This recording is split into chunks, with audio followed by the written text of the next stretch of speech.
Hello and welcome to this video. This is Rupak. Economic survey का जो series हमने start किया है, this will the third part of the video. यहाँ पे बेसिकली पार्ट 2 तक हमने डिस्कस कर रखा था। पार्ट 3 होगा आपके लिए अगेन मैं प्रेजेंट करने वाला हूँ।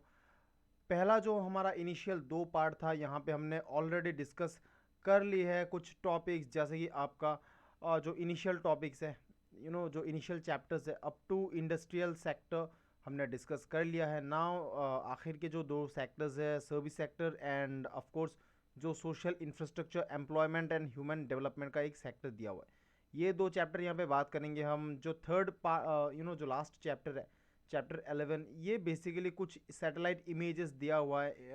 जैसे कि मान लीजिए रोड डेवलपमेंट हुआ है तो मैप दे रखे हैं इस चैप्टर पर। तो सारे मैप बेस्ड चीज़ें हैं। तो एनीवेज, अगर आप मैप बेस्ड प्रैक्टिस करना चाहते हो तो आप इस चैप्टर को आप विजिट कर सकते हो।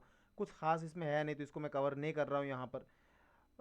आपको अगर मैप बेस्ड डेटा चाहिए तो आप यहाँ से जाके कलेक्ट कर सकते हो। तो ये 2 चैप्टर होगा हमारा आज का डिस्कशन। एंड पर्टिकुलरली अगर मैं कहूँ तो जो सोशल इंफ्रास्ट्रक्चर है, एम्प्लॉयमेंट एंड ह्यूमन डेवलपमेंट, अगर बात करें मेंस पर्सपेक्टिव से तो काफ़ी इंपॉर्टेंट होने वाला है ये पर्टिकुलर जो सेक्शन है हमारे एग्जाम पॉइंट ऑफ व्यू से। लेकिन आगे बढ़ने से पहले ऑफ कोर्स इंस्पिरेशन आईएएस आपको प्रोवाइड कर रहा है डेली एमसीक्यूज एंड विश्लेषण, जो आप अवेल कर सकते हो by directly visiting our official website www.inspirationIAS.org। आप जुड़ सकते हो हमारे साथ via our social media platform. And of course अगर आप यूपीएससी या स्टेट पीसीएस की तैयारी कर रहे हो तो आप जुड़ सकते हो हमारे साथ फॉर आवर फाउंडेशन कोर्स, जो आपको मिलते हैं both online as well as offline mode में in all our active centres. अगर आप पर्सनली मेरे साथ जुड़ना चाहते हो तो आप फॉलो कर सकते हो मुझे मेरे ट्विटर हैंडल पर, या फिर आप जुड़ सकते हो मेरे साथ मेरे टेलीग्राम चैनल पर @सर रूपक। यहाँ पे जाओगे आपको मिल जाएंगे मेरे सारे वीडियोस के जो पीडीएफ नोट्स है, आपको यहाँ पे जाके मिल जाएगा। तो आप डायरेक्ट यहाँ से नोट्स अवेल कर सकते हो। मैं जो नोट बनाता हूँ यहाँ पे आपके लिए बेसिकली एग्जाम फॉर्मेट में बनाता हूँ, तो आप डायरेक्टली इनको प्रिंट आउट कर सकते हो अपने पर्सनल यूजेस के लिए। तो जो चैप्टर 9 है हमारा सर्विस सेक्टर के बारे में ये बात करता है। बेसिक जो हाइलाइट्स रहे हैं इस चैप्टर में, तो इनिशियल हाइलाइट्स मैं आपको बता देता हूँ। सर्विस सेक्टर जो है यहाँ पे सबसे पहले तो गवर्नमेंट ऑफ इंडिया बता रहे हैं कि ड्यूरिंग द लॉकडाउन पीरियड अगर सबसे ज़्यादा कोई सेक्टर में अगर अफेक्ट हुआ है तो वो है सर्विस सेक्टर। समझ में भी आता है, क्योंकि जो सर्विस सेक्टर है ये कॉन्टैक्ट इंटेंसिव सेक्टर है। एंड ऑफ कोर्स लॉकडाउन के चलते जो जो सोशल कॉन्टैक्ट्स थे, डायरेक्ट कॉन्टैक्ट बेस्ड जो आपके सर्विस सेक्टर्स थे, ये हो गए थे बंद। मोर वो जो ट्रैवल एंड टूरिज्म वाला सेक्टर था ये भी बंद पड़ा हुआ था, क्योंकि इंटरनेशनल लॉकडाउन लगा हुआ था। तो इन सब के चलते अपना जो सर्विस सेक्टर ये सबसे ज़्यादा अफेक्टेड हुआ।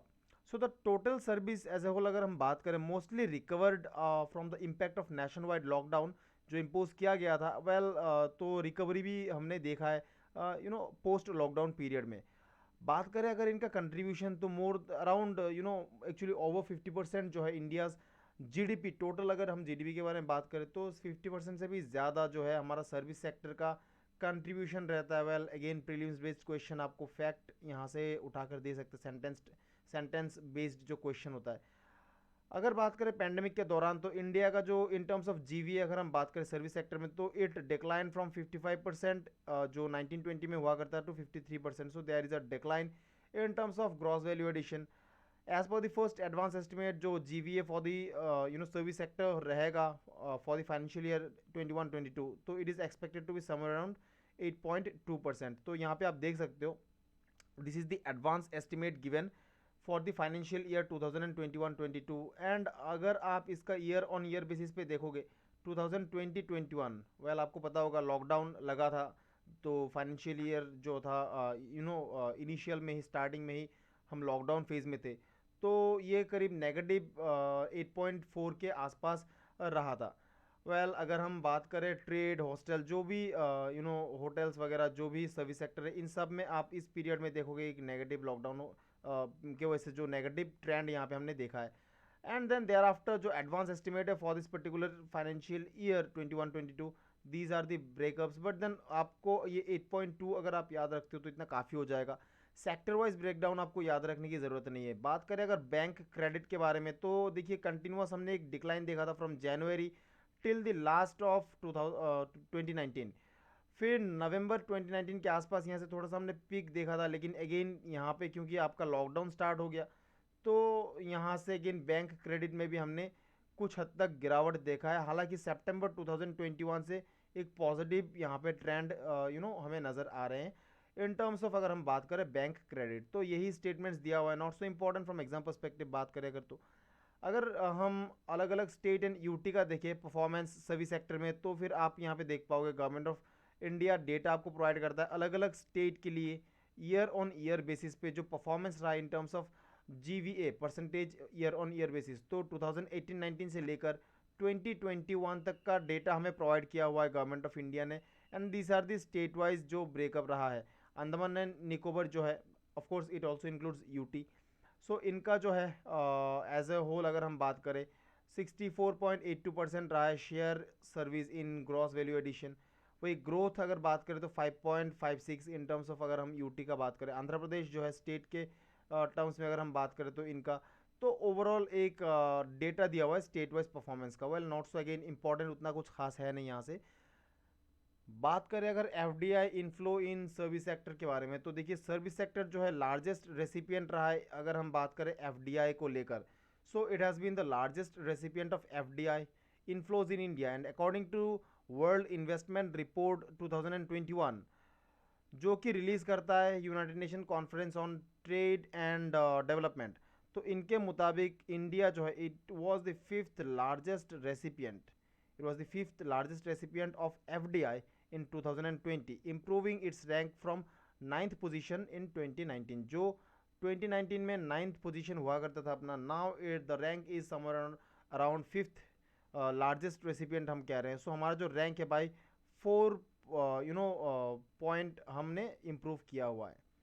India registered highest ever FDI इन सर्विस सेक्टर। अगेन इनफ्लो अगर हम बात करें तो 81.97 बिलियन का एफडीआई हमने ग्रोथ रजिस्टर किया है, जो अब तक का सबसे हाईएस्ट है अगर हम बात करें तो।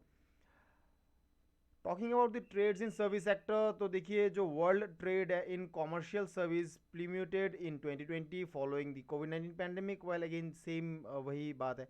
The slowdown in global service was predominantly due to the restrictions on travel and tourism. Now जैसे कि मैंने आपको बताया है ट्रैवल एंड टूरिज्म जो था ये one of the most affected part था। सो अकॉर्डिंगली जो हमारा ट्रेड रहा सर्विस सेक्टर में पर्टिकुलरली ट्रैवल एंड टूरिज्म में, इसमें हमने कुछ गिरावट देखा। Service export surpassed pre pandemic level, हालांकि इसके बाद हमने एक रिकवरी देखा and it eventually surpassed the pre pandemic level in January to March quarter 2020-21 and grew by से 21.6% in the first half of 21-22। जो वर्ल्ड बैंक के हिसाब से India share in world commercial export service export के बारे में बात करें तो इट इज़ कंटिन्यूसली ग्रोइंग। आप देख सकते हो जो ट्रेंड है ये कंटिन्यूसली ग्रो कर रहा है, एंड पर्टिकुलरली जो हमारा सर्विस सेक्टर है इट इज़ जो हमारा मेन बैकबोन रहा है, तो that is your software and IT service export जो हम करते हैं। Well this is something that basic economy आपको पता है। सॉफ्टवेयर एंड सर्विस एक्सपोर्ट जो है वो हमारा लीडिंग जो आइटम रहता है इन द जो सर्विस ब्रैकेट है उसमें, बास्केट है उसमें। आफ्टर दिस गवर्नमेंट ने स्पेस सेक्टर को लेकर काफ़ी हाईलाइट किया है। वेल आपको पता होगा स्पेस सेक्टर में हम काफ़ी काम कर रहे हैं, काफ़ी फोकस कर रहे हैं, एंड रिसेंट जो हमारा सर्वे रहा है इसमें भी गवर्नमेंट ऑफ इंडिया ने कुछ हाईलाइट्स यहाँ पे प्रोवाइड किए हैं। वेल वेरी इंपॉर्टेंट पर्टिकुलरली अगर हम बात करें तो पहले तो इंट्रोडक्शन पार्ट में गवर्नमेंट ऑफ इंडिया ने ये कहा है कि जो इकोनॉमिक सर्वे के ज़रिए सिंस इट्स इंसेप्शन इसरो ने ड्रास्टिकली अपना ग्रोथ शो किया है, सिग्निफिकेंट ग्रोथ रजिस्टर किया है। It is administered by department of space and primarily executed by its R and D team. The ISRO इसका जो कैपेबिलिटी है developed in space sector across all the domains, जहाँ पे it includes indigenous space transportation system. हमने अपना खुद का लॉन्च व्हीकल्स डेवलप किया सिंस इट्स इंसेप्शन। एसेट हमने जैसे कि मान लीजिए satellite of different categories including earth observation, communication, meteorological satellite, space science, navigation, ground infrastructure, इन सब के अलावा जो हमारे नेबरिंग कंट्रीज़ है एंड इनफैक्ट जो बाहर के डेवलप कंट्रीज़ है उनका भी आज के तारीख पर हम सैटेलाइट को लॉन्च कर रहे हैं, ऑर्बिट पर भेज रहे हैं। तो जो ओवरऑल डेवलपमेंट रहा है या ग्रोथ कर्व रहा है इसरो का, वो काफ़ी सिग्निफिकेंट रहा है। And of course to boost the performance even more, कुछ नए रिफॉर्म्स सजेस्ट किए गए हैं एंड हाईलाइट किया है यहाँ पर इकोनॉमिक सर्वे के अंतर्गत। यहाँ पे कहा गया है, सबसे पहले तो इन्होंने कहा कि जो स्टेप रिसेंटली लिया गया है by empowering the New Space India Limited which is a public sector undertaking in this sector to own the operational launch vehicles and space asset of ISRO। well, यहाँ पे बेसिकली जो model है change करके supply based model से demand based model पर हम काम करेंगे। एंड इसके लिए New Space India Limited they are given the operational independence, अगर हम बात करें तो। एंड इसके चलते क्या होगा, देखिए सबसे पहले तो जो PSU है, आई मीन जो NSIL है, न्यू स्पेस इंडिया लिमिटेड, इनको और ज़्यादा ऑटोनॉमी मिल जाएगा। And moreover demand cater करने के लिए इनके पास मोर रिसोर्सेज अवेलेबल होंगे। And even to boost that particular area हमने प्राइवेट सेक्टर को इंक्लूड करने के बारे में सोचा, जो नॉन गवर्नमेंट या प्राइवेट एंटिटीज़ है उनको भी इंक्लूड करने के बारे में सोचा। तो जो सेकेंड हमारा मोस्ट इम्पॉर्टेंट यहाँ पे स्टेप हमने लिया है, by the creation of an independent nodal agency under department of science which is Indian national space promotion and authorisation centre. इंस्पेक जो है ये बेसिकली एक इसरो के अंडर में ही एक ऑटोनो इंडिपेंडेंट बॉडी होगा, माफ़ कीजिएगा, not ISRO, department of space के अंडर में एक इंडिपेंडेंट बॉडी होगा जो कि ओवरऑल रेगुलेटरी फ्रेमवर्क को संभालेगा। एंड इनका जो काम होगा to regulate all the activities of non government and private entities. So basically यहाँ पे हम प्राइवेट प्लेयर्स को बुलाने वाले हैं in the domain of space technology. Just like आप समझ सकते हो जो नासा है, हम अगर बात करें तो स्पेस एक्स वगैरह जो है इनका काफ़ी कंट्रीब्यूशन रहता है नासा में। इनका प्राइवेट इन्वेस्टमेंट इतना ज़्यादा है जो कि इनके ओवरऑल डेवलपमेंट एंड जो स्पेस प्रोग्राम्स है उनमें हम देखते हैं। तो इसी को अगर आप मॉडल के हिसाब से समझे तो इसरो में जब प्राइवेट प्लेयर्स आएंगे, मान लीजिए कल को रिलायंस जैसे जो बिग जायंट्स है ये अगर इसरो में आकर इन्वेस्ट करना स्टार्ट करते हैं फ्यूचर प्रोग्राम्स के लिए, लॉन्च व्हीकल्स वगैरह में या फिर सैटेलाइट डेवलपमेंट में, अगर ये या फिर मान लीजिए स्पेस टूरिज्म को एक डोमेन हम बनाते हैं फ्यूचर कोर्स के लिए, तो फिर इनमें जो प्राइवेट प्लेयर्स है इनका काफ़ी ज़्यादा इम्पॉर्टेंट रोल रहेगा मैं कहूँगा। तो इसी को मद्देनज़र रखते हुए एक इंडिपेंडेंट रेगुलेटर का सेटअप किया गया है। जो थर्ड वाइटल यहाँ पे बता रहे गवर्नमेंट जो स्टेप लिया गया है in providing predictable look forward looking and well defined and enabling regulatory regime. Well, इसी का कंटिन्यूएशन यहाँ पे बताया जा रहा है। For the space activities, for the first to be updated are Spacecom and Space RS policies, जो कि further liberalizes the traditional satellite communication and remote sensing sector, thus enabling the entrepreneurs and industries to take up end-to-end activities in these domains. So basically once again private players को enable करने के लिए and all this steps are, अगर आप इसको कहो तो space sector में अगर हम बात करें so these are various methods to ensure something which we called ease of doing business, ease of doing business. And इससे क्या होगा, जो आपका प्राइवेट प्लेयर्स है इनको बूस्ट मिलेगा to invest more and more in this particular domain. Now अगर हम बात करें जो स्टार्टअप्स के number of startups which are engaged in space sector, तो यहाँ पे आप देखेंगे फ्रॉम द ईयर 2012 से लेकर 2021 तक डेटा गवर्नमेंट ऑफ इंडिया ने यहाँ पे प्रोवाइड कर रखा है।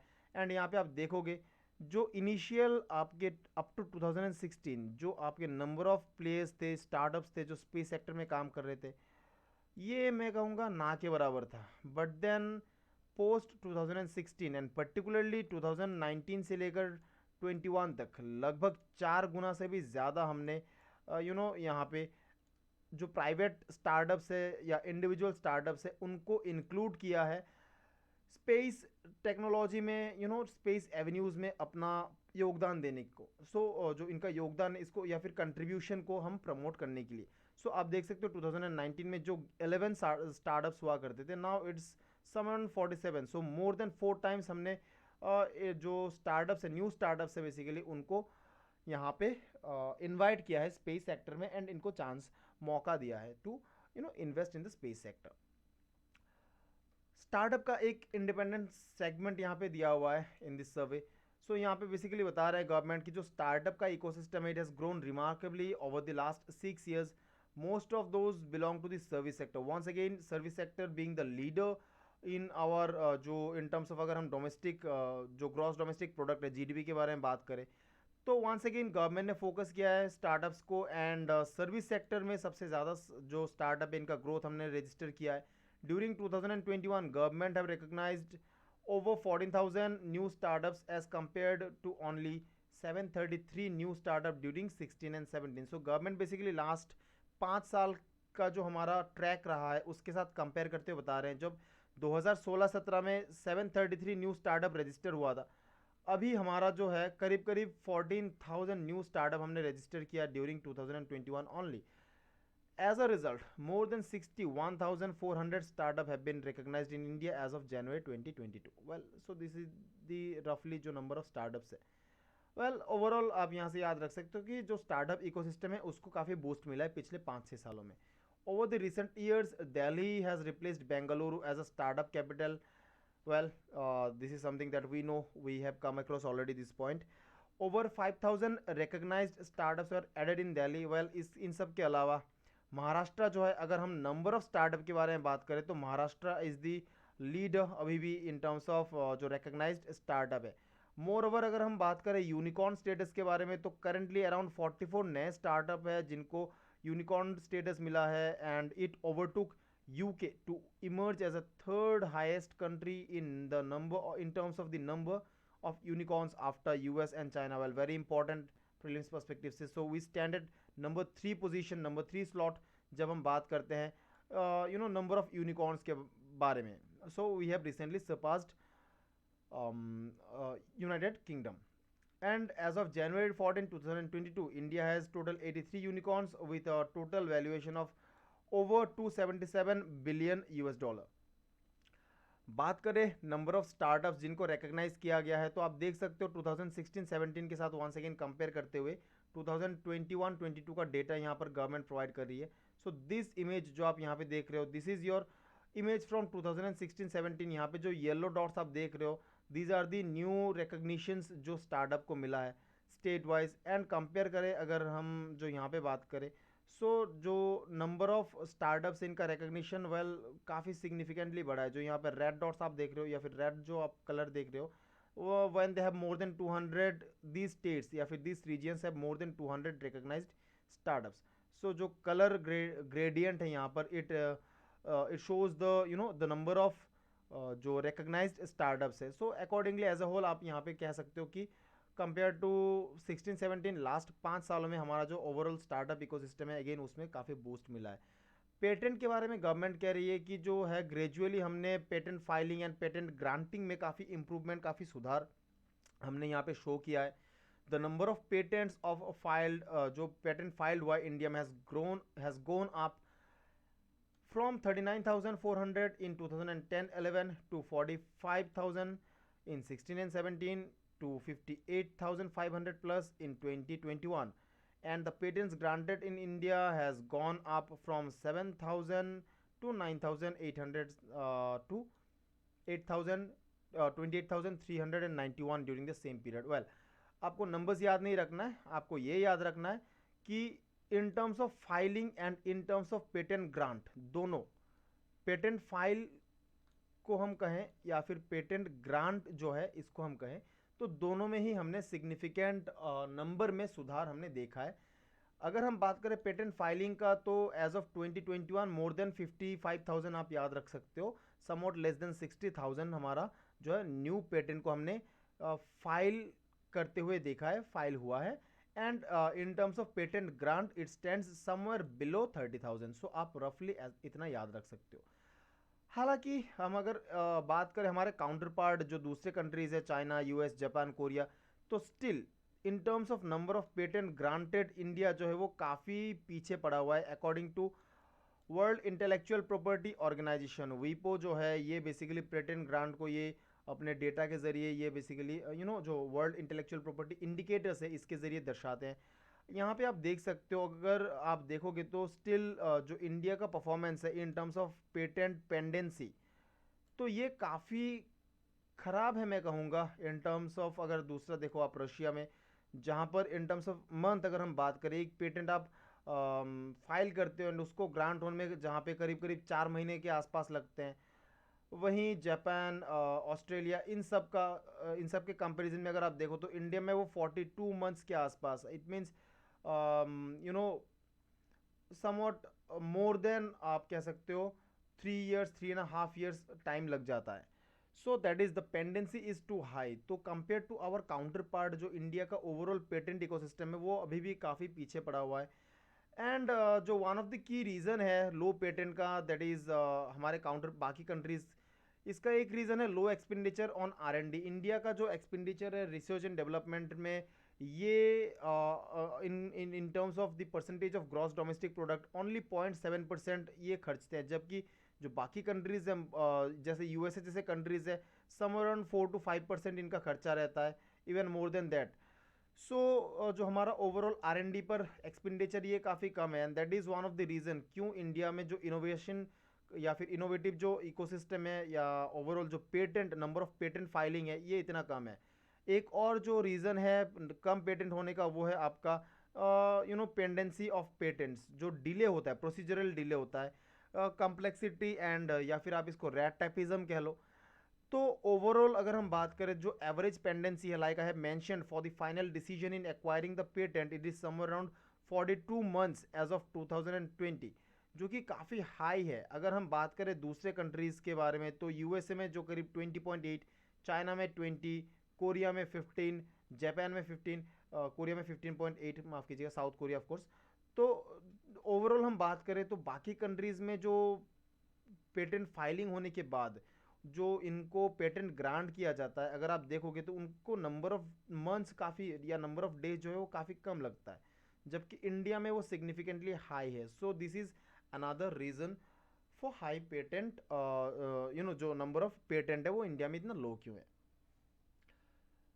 कमिंग टू चैप्टर 10, जो social infrastructure and employment. Now यहाँ पे देखिए, ये जो चैप्टर है मेंस बेस्ड अगर मैं कहूँ तो यहाँ से आपका सबसे ज़्यादा चांसेस रहता है क्वेश्चन पूछने का। एंड अगर प्रीलिम्स में हम बात करें, यूपीएससी प्रीलिम्स 2022,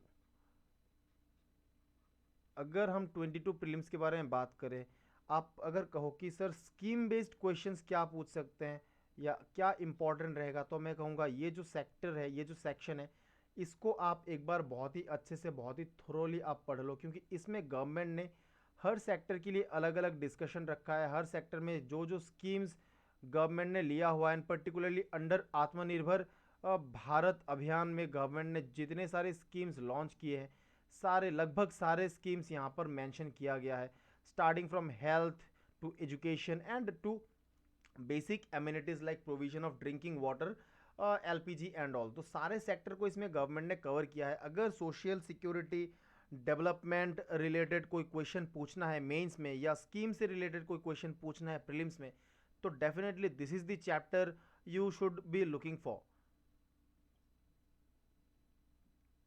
ना ओवरऑल बात करें जो ट्रेंड है सोशल सेक्टर एक्सपेंडिचर में, तो अगेन गवर्नमेंट यहाँ पे कह रहे हैं कि during the last 5 year social service accounted for 25% of total government expenditure, यानी कि एक चौथाई जो है गवर्नमेंट का एक्सपेंडिचर वो सोशल सर्विस में जाता है, वेल सोशल सेक्टर एक्सपेंडिचर में जाता है।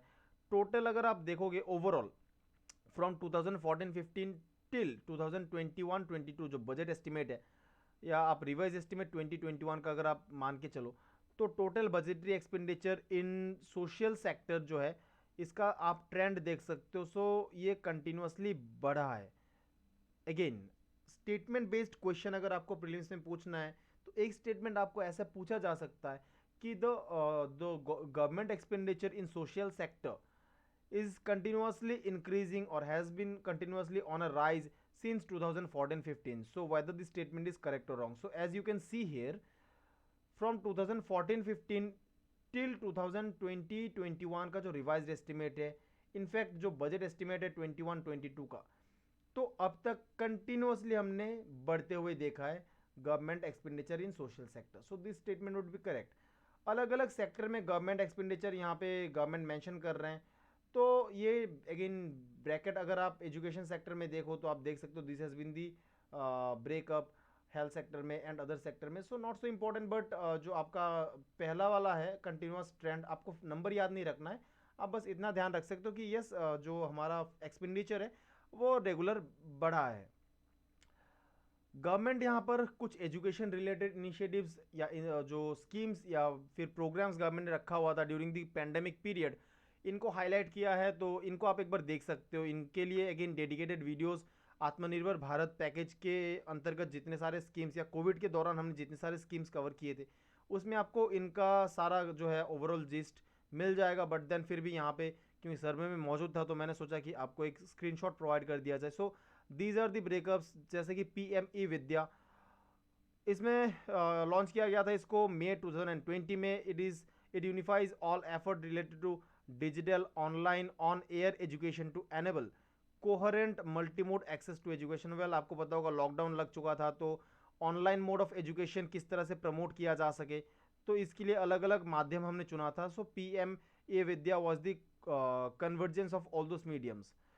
Even it included a provision for differently able children, जहाँ पे DTH चैनल को हमने यूटिलाइज किया था for the differently able people जो स्टूडेंट्स हैं।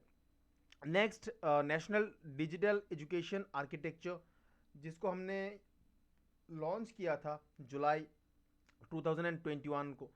Again it is a digital infrastructure for education and it was launched in 29th July 2021. So as you can see here, um, it will it will be set up with a within the context of digital first mindset, where digital architecture will not only support teaching and learning activities but also educational planning. Well again सी फंडा simple है, जो digital architecture है overall education sector में, that includes right from teaching and learning activities and also planning, governance, administrative activities of the centre and state and UTs. So overall जो education ecosystem है उसको promote किया जाएगा through digital mode.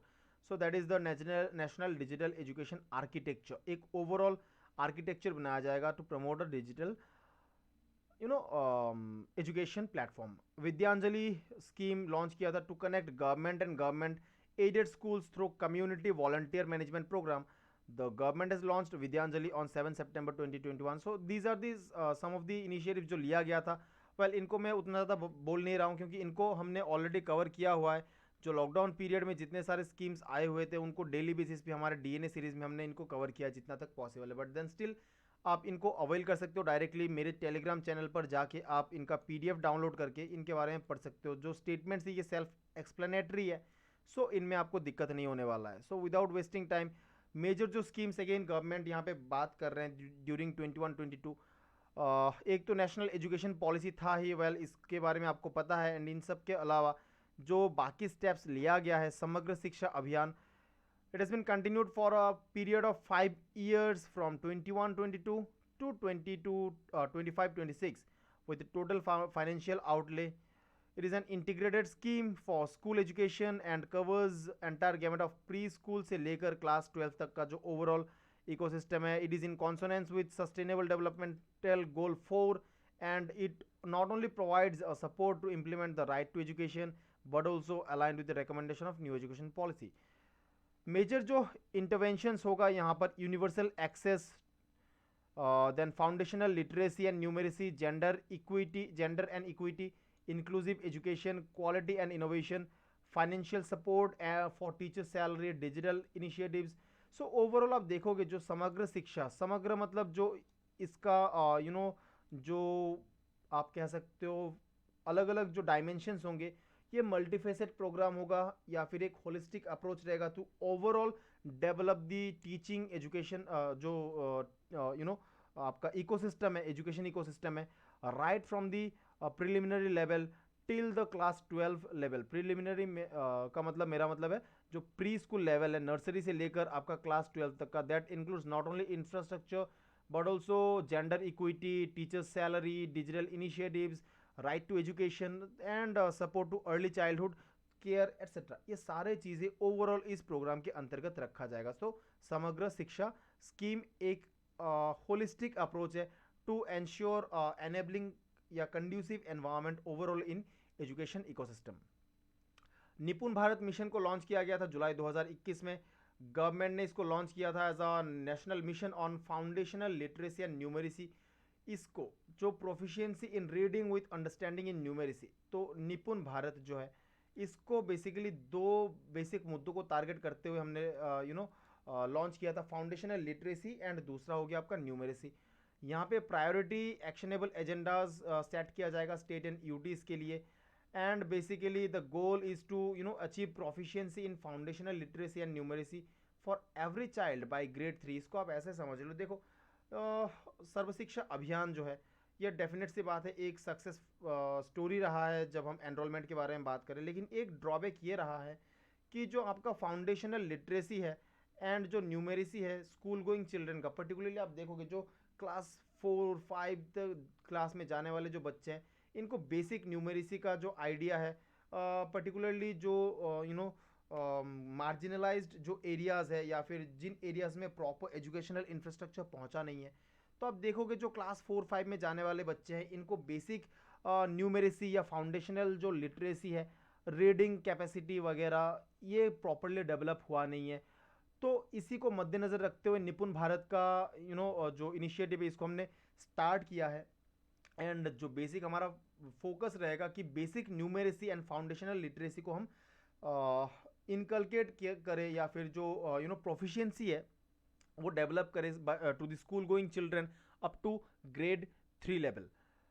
Well, Pradhan Mantri Poshan Shakti Nirman Poshan scheme, PM Poshan scheme, well इसके बारे में आपने सुना होगा। अगेन इसमें क्या कहा गया है, बेसिकली जो आपका earlier mid day meal scheme हुआ करता था which covers all the school children studying in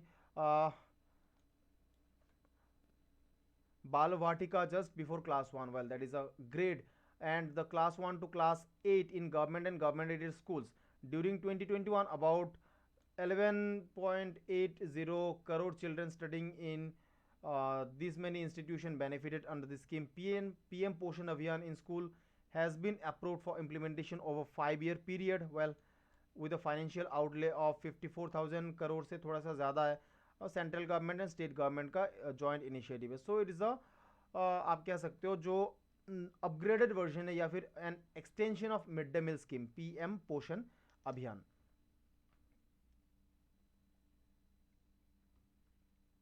next coming to Skill India mission, well government ने एक सेक्शन इस पर भी बात किया हुआ है। स्किल इंडिया जो कि 2015 में लॉन्च किया गया था, एंड जो बेसिक फोकस था स्किल डेवलपमेंट स्किल अपग्रेडेशन में, under the skill India mission कई सारे गवर्नमेंट इनिशिएटिव्स यहाँ पे गवर्नमेंट ने लिया था, जैसे कि कौशल विकास योजना, जन शिक्षण योजना, संस्थान scheme, national apprenticeship promotion scheme, and providing skill development training and craftsman training schemes for long term training. So जो PMKVY या JSS स्कीम, अप्रेंटिसशिप प्रोत्साहन स्कीम, इन सब को आप बेसिक हमारा जो DNA सीरीज़ है वहाँ पर जाकर कर सकते हो अवेल। बट फिर भी अगर आपको लगता है कि इन पे डेडिकेटेड वीडियो बनाना चाहिए, खैर इनका ऑलरेडी बना हुआ है, आप अवेल कर सकते हो। बट आपको अगर डिस्कशन चाहिए तो आप कमेंट सेक्शन में मुझे बता सकते हो, तो यहाँ पर हम आपके लिए एक डेडिकेटेड सीरीज़ ला सकते हैं इन सारे स्कीम्स पर।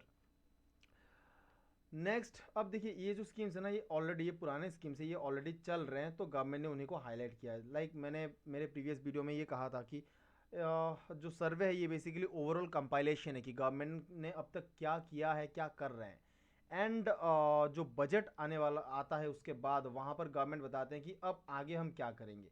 तो सर्वे में आपको जो स्कीम्स मिलेंगे ना, तो साल भर के जितने सारे स्कीम्स हमने डिस्कस कर रखे उसी का एक कंपाइल्ड फॉर्मेट यहाँ पे आपको मिल जाएगा। सो इन सब का जो है डिटेल्ड एनालिसिस ऑलरेडी किया हुआ है हमारे DNA सीरीज़ में, वहाँ पर जाकर आप इजीली अवेल कर सकते हो। या फिर अगर आपको लगता है कि नहीं आपको दोबारा चाहिए इसके बारे में, आपको जानना है, तो फिर आप कमेंट सेक्शन में बता सकते हो, हम डेफिनेटली आपके लिए लेकर आएंगे इन पर dedicated videos.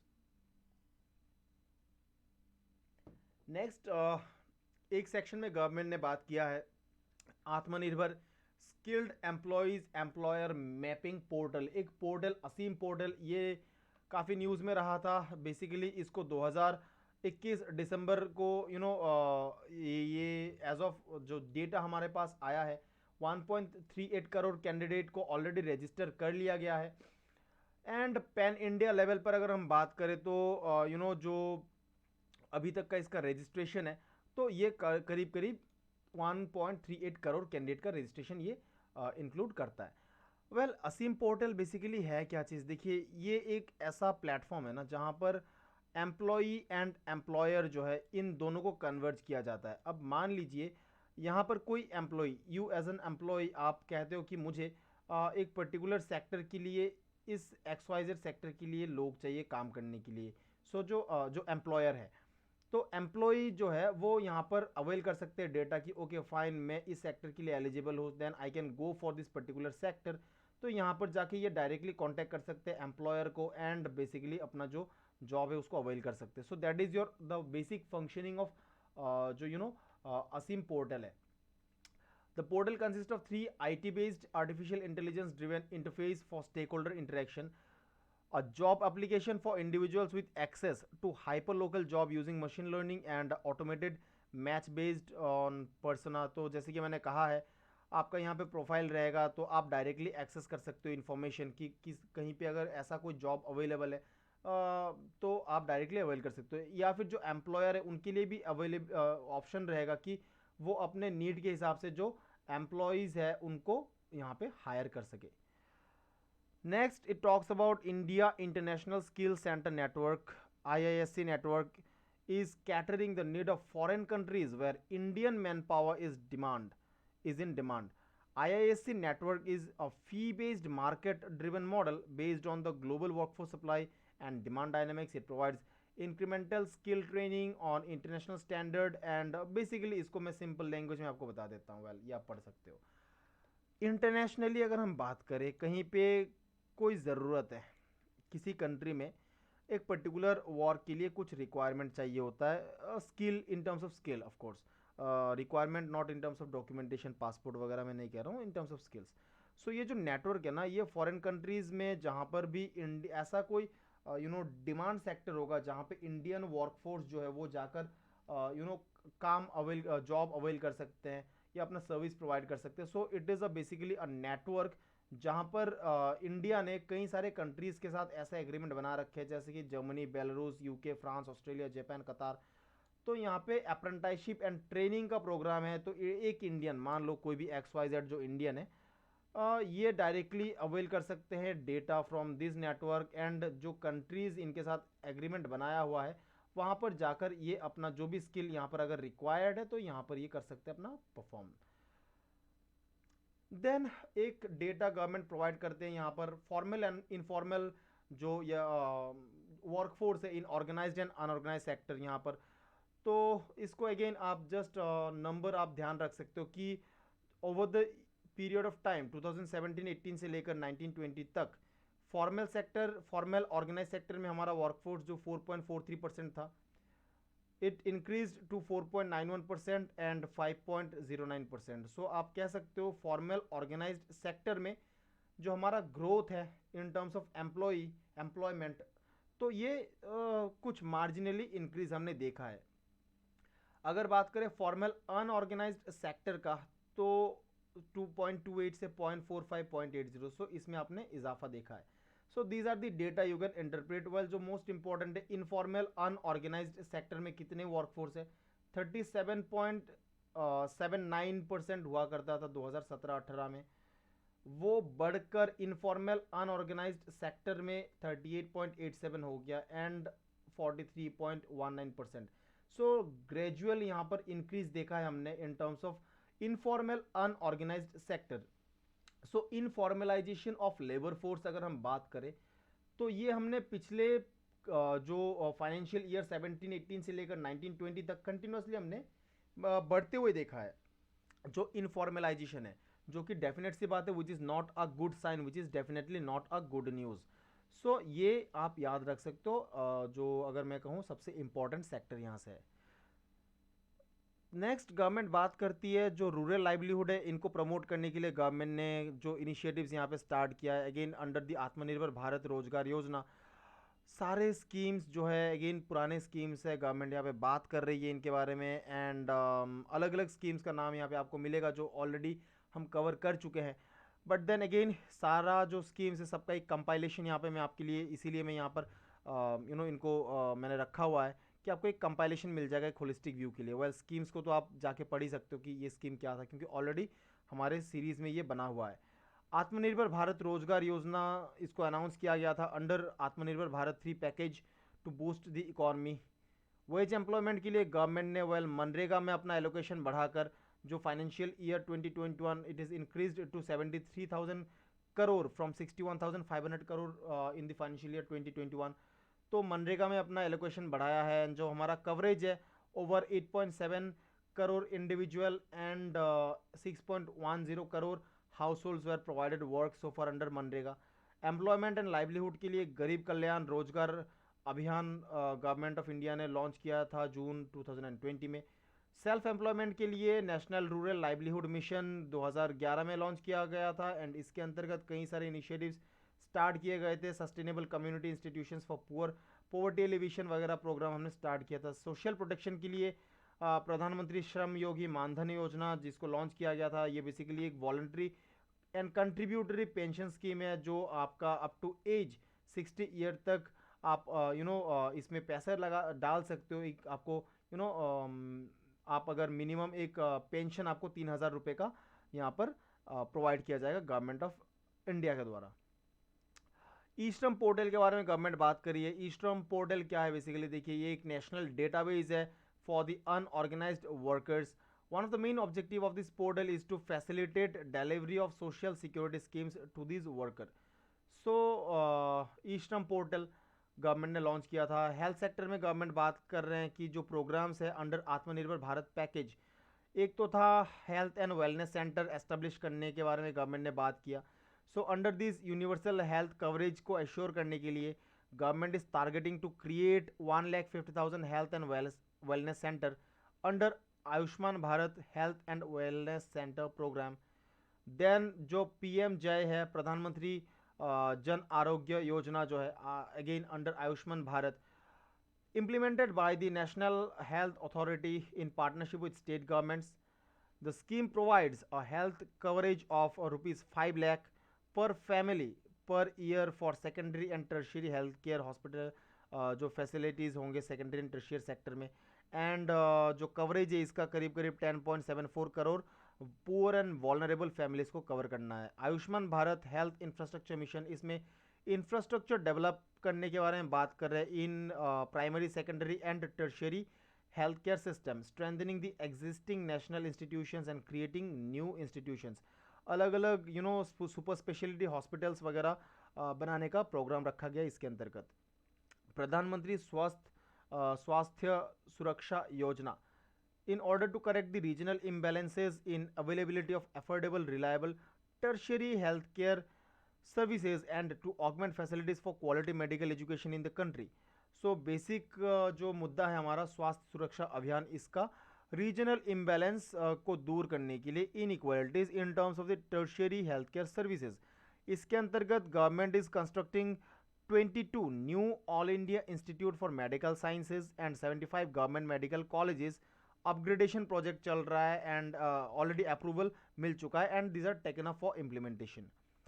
Ayushman Bharat Digital Mission, यहाँ पे बेसिकली जो आपका नेशनल डिजिटल हेल्थ मिशन जो गवर्नमेंट ने अनाउंस किया था सितंबर 2021 को, उसी का कंटिन्यूएशन है। इसमें एक डिजिटल हेल्थ इंफ्रास्ट्रक्चर बनाया जाएगा। It is to bridge the existing gap amongst the different stakeholders of health care ecosystem through digital highway services like issue of health ID, health care professional registry and health facility registry वगैरह आपको provide कर दिया जाएगा। सो एक digital health database provide किया जाएगा। Well इसको again national Digital Health mission का जो आपका बेसिक मुद्दा था कि एक डेटाबेस होगा यहाँ पर जो पेशेंट है इनका जो हेल्थ रिकॉर्ड है, जो ट्रैक है, ये यहाँ पर रिकॉर्डेड रहेगा एंड इनमें डॉक्टर्स भी इन्वॉल्व होंगे। तो वो डायरेक्टली यहाँ से जब ज़रूरत होगा with the consent of the patient of course, तो यहाँ से वो अपना जो ट्रैक रिकॉर्ड है, जो हेल्थ रिकॉर्ड है, उनको डिराइव कर पाएंगे।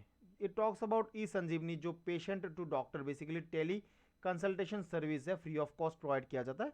सो this has been another update. Now बात करें जो प्रोग्रेस रहा है सोशल एंड हेल्थ इंडिकेटर में। सो जो डेटा है यहाँ पर again year on year basis पर तो नहीं, but then over a period of जो आपका नेशनल फैमिली हेल्थ सर्वे है, सर्वे 1 से लेकर सर्वे 5 तक का जो अपडेट है यहाँ पर प्रोवाइड किया गया है। इन टर्म्स ऑफ TFR आप देख सकते हो, total fertility rate replacement level के आसपास है, अराउंड 2 का है। So total fertility rate is on a continuous decline which is a good sign again. Sex ratio at birth अगर हम बात करें तो कंटिन्यूसली इसमें इजाफा हमने देखा है। इन्फेंट मोर्टिलिटी रेट के बारे में अगर हम बात करें तो इसमें हमने कंटिन्यूसली सुधार होते हुए देखा है। करेंटली जो डेटा है उसको आप याद रख सकते हो, as per the national family health survey number 5 19 and 21 का जो डेटा है 35.2% पर 1000 live birth, well it is still too high. Under 5 mortality rate जो है per 1000 live birth, it is again 41.9 which is again too high. Per 1000 यहाँ पर हम बात करें, it is not in percentage, it is per 1000, so again bit high. Institutional birth जो है इसमें फोकस कर सकते हैं। पर 1000 बर्थ अगर हम बात करें तो करीब करीब 89 बर्थ जो है वो इंस्टीट्यूशन मेडिकल फैसिलिटीज़ में हो रहे हैं। So this number it needs to be significantly improved. Pregnant women age जो है 15 to 49% आर एनीमिक, तो नंबर ऑफ एनीमिया जो है पर इन टर्म्स ऑफ परसेंटेज अगर हम बात करें तो it is 52.2% which is very high India में अगर हम बात करें तो। सो एनीमिया का जो एक इशू है, एंड लास्ट जो हमारा था 15-16 का जो सर्वे नंबर 4 था उसके कंपैरिजन में हमने 2 पॉइंट समवट लेस देन 2% यहाँ पे इजाफा देखा है। सो अराउंड 1.8% का, तो that is not good definitely. So percentage in terms of anaemia prevailing in pregnant women it is bit high in India. So like sanitation facilities and जो clean fuel है इन सब का डेटा दिया हुआ है। सो आप कुछ इंपॉर्टेंट डेटा याद रख सकते हो, ये आप मेंस का जो आंसर राइटिंग होगा उसमें आप इनको यूज़ कर सकते हो। जो आपका नेशनल फैमिली हेल्थ सर्वे 5 है उसके कुछ ये datas. Drinking water and sanitation पे गवर्नमेंट बात कर रही है, हाईलाइट किया जा रहा है जल जीवन मिशन पे। यहाँ पे जो जल जीवन मिशन में जो बेसिक फोकस है clean safe drinking water provide करने का, टैप कनेक्शन प्रोवाइड करने का। सो यहाँ पे आप गवर्नमेंट जो है फ्रॉम 2019 से लेकर 2020 तक का जो है डेटा प्रोवाइड कर रहे हैं, तो सिग्निफिकेंट यहाँ पे इम्प्रूवमेंट हमने देखा है। It the basic objective of this mission is to provide adequate safe drinking water through individual household tap connection like I have mentioned, and the target year is 2024। Focus क्या रहेगा कि सारे rural household को provide किया जाए safe tap drinking water connection. The goal of this mission is to enable every rural household to get assured supply of portable piped water. The mission will benefit 19 crore rural families and more than 90 crore rural population. It will also bridge rural urban divide, improve quality of life, enhance ease of living and public health. So overall जो highlights है major जल जीवन mission का, these are the major highlights। स्वच्छ Bharat mission ग्रामीण, यहाँ पर government कह रहे हैं कि जो है अभी तक more than 10,000 summer around 10.86 crore toilets already build किया गया है। एंड जो स्वच्छ भारत मिशन है इसका एक पिलर ये भी था कि ओपन डेफिकेशन फ्री करना है।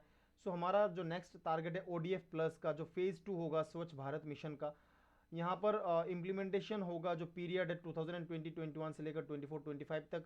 And the goal is to make all villages open defecation free through convergence between different verticals of financing and various schemes of central and state government. So अलग अलग जो schemes है and ministries है basically उनको converge करते हुए जो focus रहेगा अगले 5 सालों में कि सारे जो विलेजेस हैं उनको ODF फ्री कर दिया जाए। That is the ideal of ODF plus. Rural development government बात कर रही है, प्रधानमंत्री आवास योजना ग्रामीण यहाँ पे which is launched on 20 November 2016, housing for all scheme by 2022। And यहाँ तक अभी तक जो है इसका जो है it aims to provide assistance to construct 2.95 crore houses जो है ईयर ऑन ईयर बेसिस पे अब तक का। इन टर्म्स ऑफ अगर हम बात करें number of houses completed in lakhs, तो आप देख सकते हो ओवर द ईयर जो है these are the percentage, these are the numbers in lakh अगर हम बात करें जो नंबर ऑफ हाउसेज बनाया गया है अब तक। सो टोटल हमारा टारगेट है समवेयर अराउंड 2.95 करोड़ का, and this has been the data. That's all for this video. And yes कुछ चीज़ें यहाँ पर है जैसे कि रोड कंस्ट्रक्शन एंड ऑल, तो इनको आप जाके देख सकते हो, कुछ सिग्निफिकेंट है नहीं, सो मैंने यहाँ पे इंक्लूड किया नहीं है। एग्ज़ाम पर्सपेक्टिव से उतना कुछ खास है नहीं। जो आपका कार्टोग्राफी वाला सेक्शन है चैप्टर 11, आप जाके देख सकते हो। मैप बेस्ड अगर आप प्रैक्टिस करना चाहते हो तो इस सेक्टर में आपको मिल जाएगा। यहाँ पर सारे मैप दिए हुए हैं इन terms of road development and different जो आपके इंडिकेटर्स है। सो यहाँ पे जाके आप डायरेक्टली अवेल कर सकते हो। आप इस पीडीएफ को अवेल कर सकते हो मेरे टेलीग्राम चैनल से। यहाँ पे जाओगे आपको मिल जाएंगे मेरे बाकी वीडियोस के भी PDF notes. So that will be enough for this video. Thank you very much. Thanks a lot.